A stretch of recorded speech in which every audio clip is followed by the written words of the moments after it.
Okay, we're live. There we go. Okay, I'll call this meeting to order. It's the first meeting of the year for the Planning Commission of the City of Bowling Green. We're glad you all could make it tonight. And Heather, would you call the roll? Sure. Mr. Earhart, Mr. Body, Miss Ennis. Here. Mr. McCumber, Here. Mr. Phillips. Here. Mr. Remus, Miss Sleek. Here. Mr. Spittler. Here. And Mr. Stalter. All righty, next on the agenda is minutes from our last meeting on December 7th, if you can remember that back that far. They've been distributed ahead of time to all of us. Are there any additions, deletions, or corrections to those minutes? Okay, then the minutes are approved as they were distributed to us. Next, we have lobby visitation. It's an opportunity from any member of the public to speak to us about any item that's not already on the agenda for tonight. Anybody care to speak to us? Right. I will then close lobby visitation. And the next thing on the agenda is we have a rezoning request for 36.89 acres located at the southwest corner of Newton Road and Brim Road, identified as parcel numbers B08-510-13010101000. You do that well. 08-510-1301010101502. And you did that without taking a breath. From M3 Business Park zoning classification to R2 Single Family Residential zoning classification. Katie Thompson on behalf of the Bowling Green Community Development Corporation applicant. And all we need to do tonight is to set this rezoning request for a public hearing at our next meeting. Will be on April the 5th. Done. Moving right along here, we have a listing of various water, sewage, and roadway projects that are anticipated to be worked on or done this year in 2023. It's a long list. They really expect to do all this stuff, Heather? Well, that is the goal, but you know how construction can be. That's a lot. There are a lot of items on there. Like about 8 water projects and a dozen or so sewer. And even more road projects. Of course, a lot of those road projects, I assume, are with the federal government's money and the plan that was set out ahead of time. Some are, yes. Nothing we need to do there, but does anybody have any comments or questions about that listing? We would ask you to approve those. Oh, you want us to Yes, approve it? please. Mhm. Okay. We try to do these towards the beginning of the year. And normally it's just that one time unless something else were to come up. So I move to approve those projects as listed. I'll second it. Any comment, any discussion? Heather, please call the roll. Miss Ennis, Yes. Mr. McCumber, Yes? Mr. Phillips, Yes. Miss Sleek. Yes. Mr. Spittler Yes. and Mr. Stalter. Yes. We're up to reports, and I'm sure that Ms. Ennis here has something to tell us about with the 3 months having gone by since our last meeting. I do. I have 2 months because the zoning board has been working. We just haven't been. You just haven't been. This is for the December 14th meeting.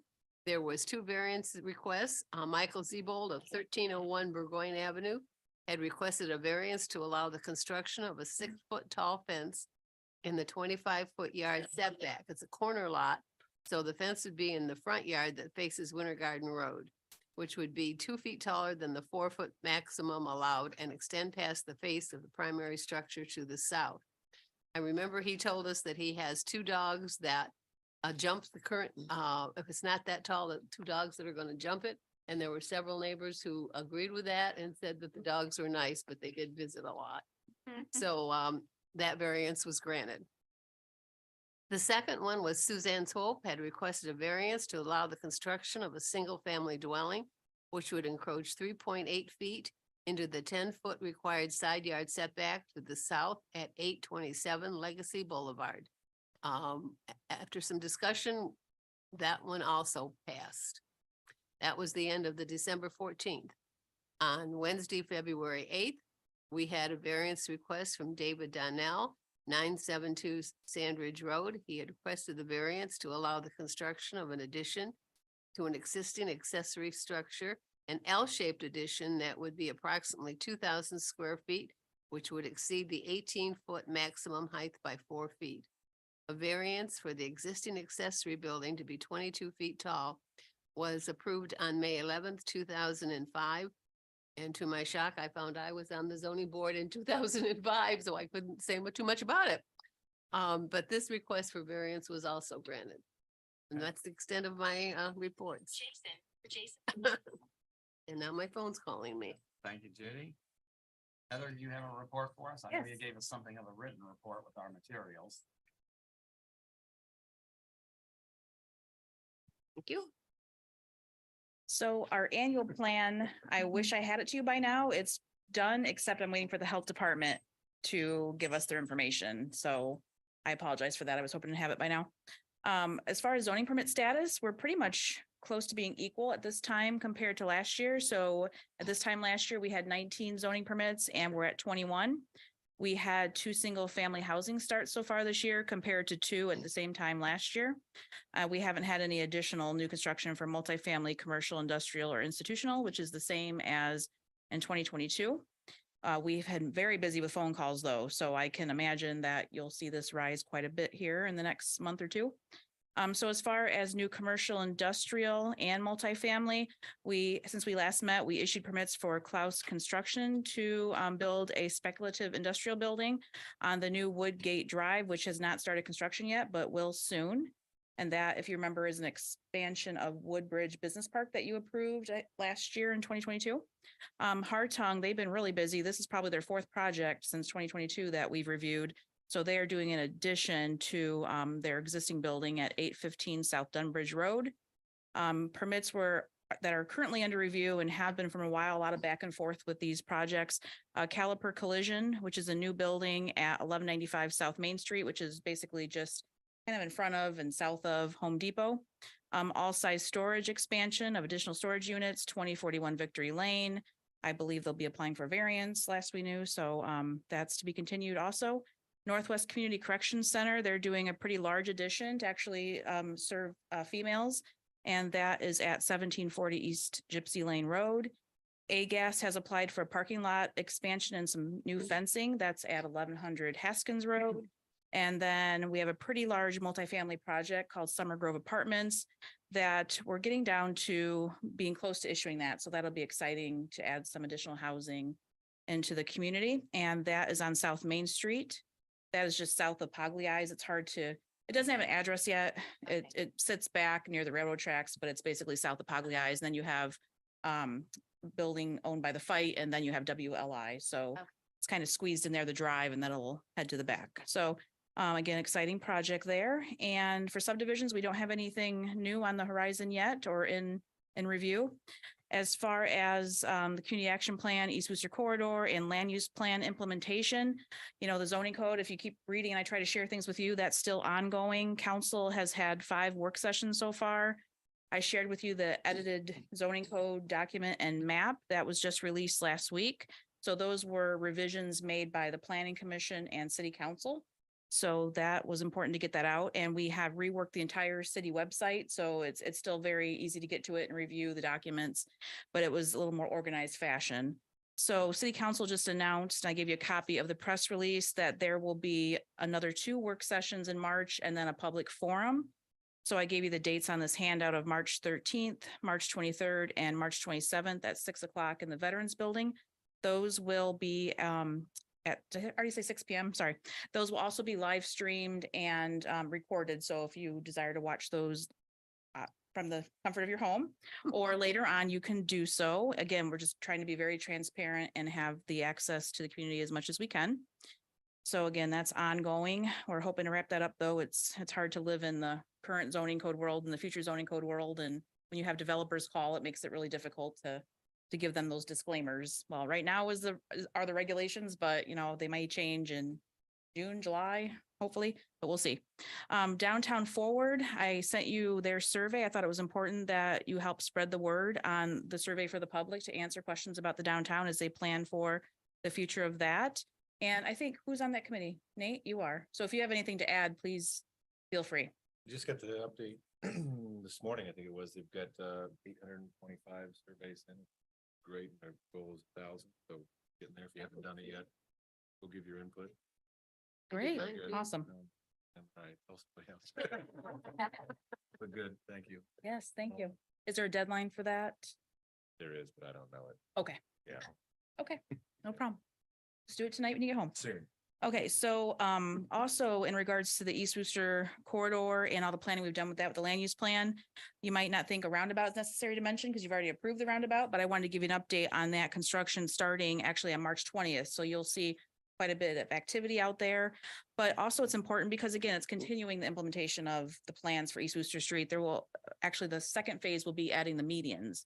So again, softening that area, making it safer. And again, I just wanted you to be aware as the planning commission that that was happening. And then as far as an update for ordinances that you have contributed to with the recommendation, the Gould Street vacation of that right of way was passed by council. That was done on February 6th of this year.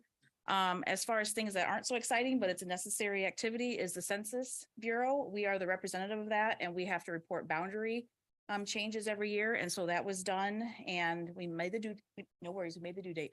So it's just one of those things that are important that we keep up on that. So we have a good, accurate census count when that comes along. And also the Historic Preservation Commission, it's hard to keep up with them. They're very busy. I wanted you to be aware of that they are planning National Preservation Month in May. And if you have a historic home potentially, or a family member or neighbor that has one, we really want to help spread the word on that they're going to be handing out signs that say history lives here for their property. And then there's going to be a self-guided walking tour that you can use the QR code on the sign to take you to the website for the city. And then there'll be a history of the property along with a picture. So just a fun way to really activate, I think, public education and promotion of all the assets here and really cool stuff about history. So please look forward to that. And like I said, if you know anybody, we'll be releasing a press release on that. I think it's March 5th or 6th. So you have to go online and sign up if you can. So they also are applying for a grant to add interpretive signage in the downtown, which is a really cool project. Another way to educate the public. A lot of opportunities there for visitors to really follow our history here. We don't know if we'll get the grant, but we have been working hard on that. So again, just an update and that's it unless you have questions. What's interpretive sign? So it's similar to, have you been to City Park and noticed the signs there that talk about Needle Hall, Floral Hall, the history of the fair, where it started there, the Wood County Fair? Yeah, they're similar to that. Yeah, and actually Perrysburg has them now. They've had them for probably 2 decades. And we were sort of trying to mirror what they have because it's just kind of neat. It shows old buildings, talks about the era they were built, important developers of that time and what contributed to the economy there, just things like that. That is, interesting to people. So that's the plan. All right, thank you, Heather. Is there anything else for the good of the order tonight? Excuse me, if not, I'll move to adjourn. Second.